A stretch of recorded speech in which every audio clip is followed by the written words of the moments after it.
Hello guys, welcome back to voice update. இந்த வீடியோவில் நம்ம 2017 வந்த கிஃப்டட் மூவி பற்றி தான் பார்க்க போகிறோம். வீடியோக்குள்ளே போகிறதுக்கு முன்னாடி நம்ம சேனலை சப்ஸ்கிரைப் பண்ணாமல் இருந்தால் சப்ஸ்கிரைப் பண்ணிவிட்டு பெல் ஐக்கான் தட்டிக்கிங்க. வாங்க வீடியோக்குள்ளே போகலாம்.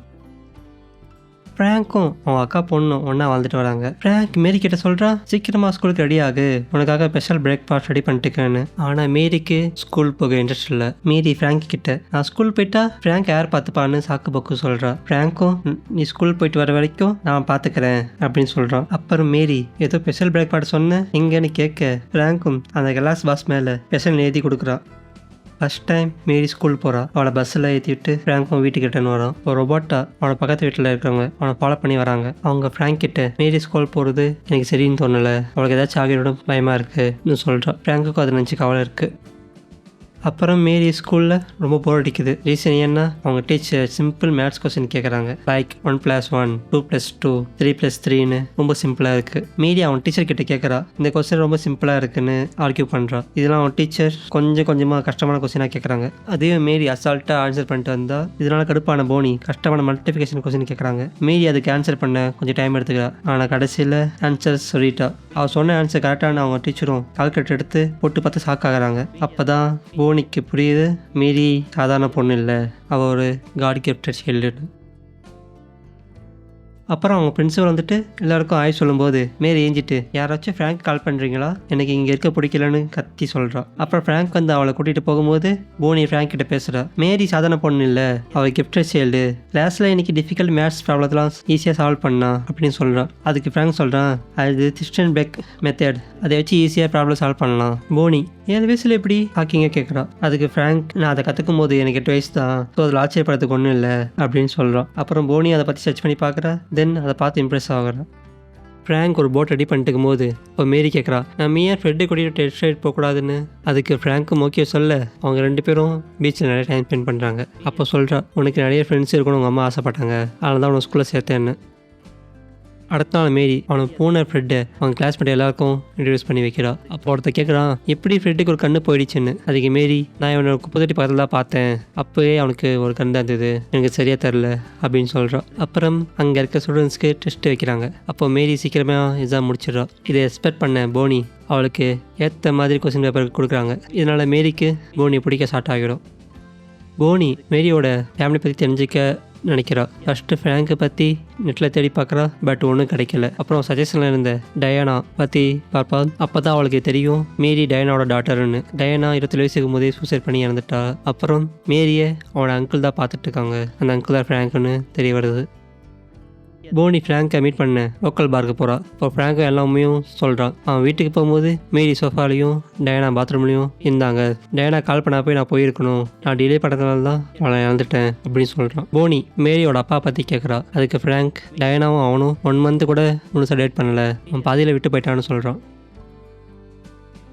அடுத்த நாள் மார்னிங் மேரி ஸ்கூல் பஸ்ஸில் போயிட்டு இருக்கும்போது ஒரு பையன் செம்மையாக உசூப் பண்ணி எடுத்துகிட்டு வந்தான். அப்போ மேரிக்கு தன்னோட செம்மையாக இருக்கே அப்படின்னு ஃபீல் பண்ணிட்டு இருக்கும்போது ஒரு 12 வயசு பையன் அவனை கீழே தள்ளி விட்டு அதை உடச்சிடுவான். உடனே நம்ம மேரிக்கு கோவம் வரும், வந்து அவனை மூக்கை உடச்சிடுவான். அப்புறம் ஃப்ராங்க் ஸ்கூல் போயிட்டு அவன் ஃப்ரெண்ட்ஸிப்பெல்லாம் மீட் பண்ணுறான். பிரின்சிபல் டேவிஸ், ஃப்ராங்க் இங்கே கிட்ஸ் ஃபைட் பண்ண அலோடு இல்லைன்னு சொல்கிறாங்க.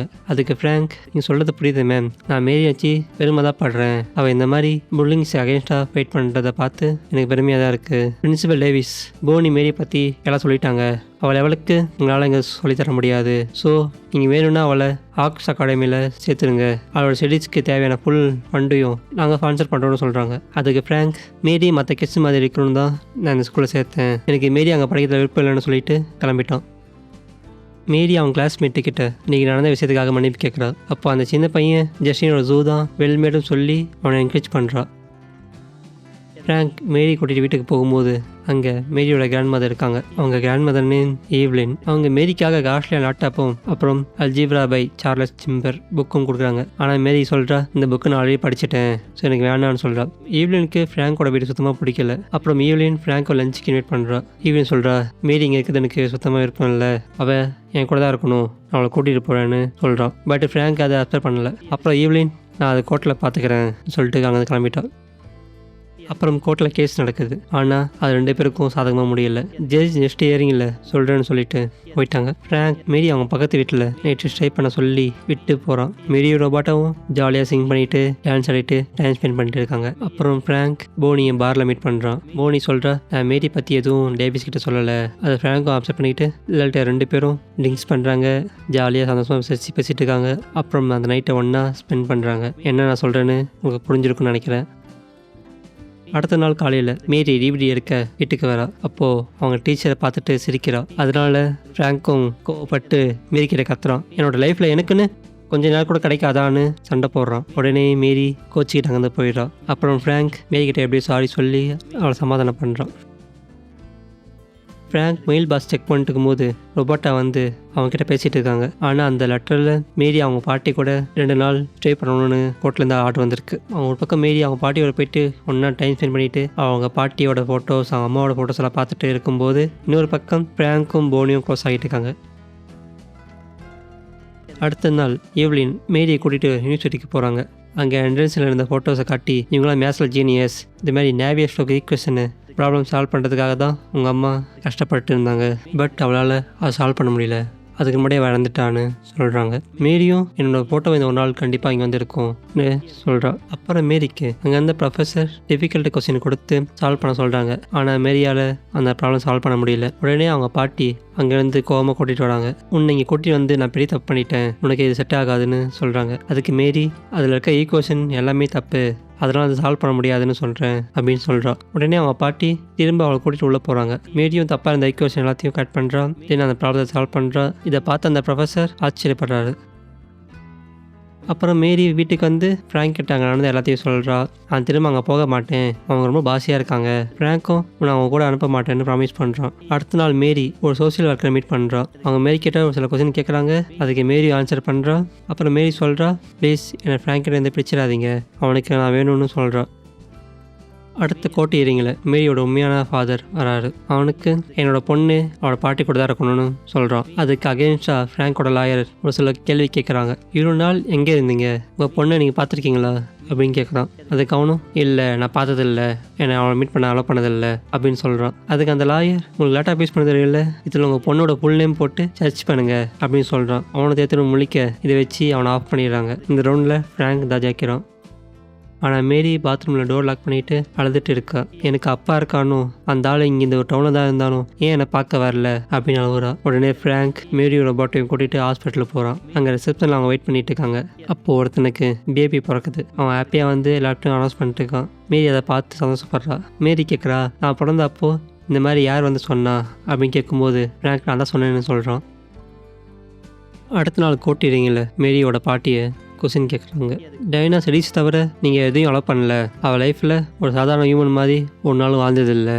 தென் டைனாக்கு ஃபர்ஸ்ட் லவ் 17 வயசு இருந்துச்சு, அதையும் நீங்கள் தான் பிரிச்சிங்கன்னு சொல்கிறான். அதுக்கு அவங்க பாட்டி ஒரு அம்மாவா என்னோட பொண்ணுக்கு என்ன வேணுமோ அதை நான் பண்ணேன், 1 வருஷம் கழிச்சு அவளும் அதுக்கு எனக்கு தேங்க்ஸ் பண்ணா அப்படின்னு சொல்கிறாங்க. அப்புறம் ஃப்ராங்க் கிட்ட கோர்ட்டில் கொஸ்டின் கேட்குறாங்க. இங்கே ஒருத்தனை அடிச்சேன்னு ப்ரொடெக்ஷன் கம்ப்ளைண்ட் இருக்குது, அது என்ன, அதை பற்றி சொல்லுங்கள் அப்படின்னு கேட்குறாங்க. ஃப்ராங்க்கும் நான் என்னோட செல்ஃப் டிஃபென்ஸ்க்காக தான் அடித்தேன்னு உண்மையை சொல்கிறான். அப்புறம் அந்த லாயர் ஃப்ராங்குக்கு ஒரு ப்ராப்பர் ஜாப் இல்லை, அதனால் அவனால் மேரியை பார்த்துக்க முடியாது, ஆனால் அவன் பாட்டிக்கிட்ட எல்லாமே இருக்குது, அவங்க பாட்டி கூட இருந்தால் தான் மேரி லைஃப் நல்லாயிருக்கும் அப்படின்னு சொல்கிறாங்க.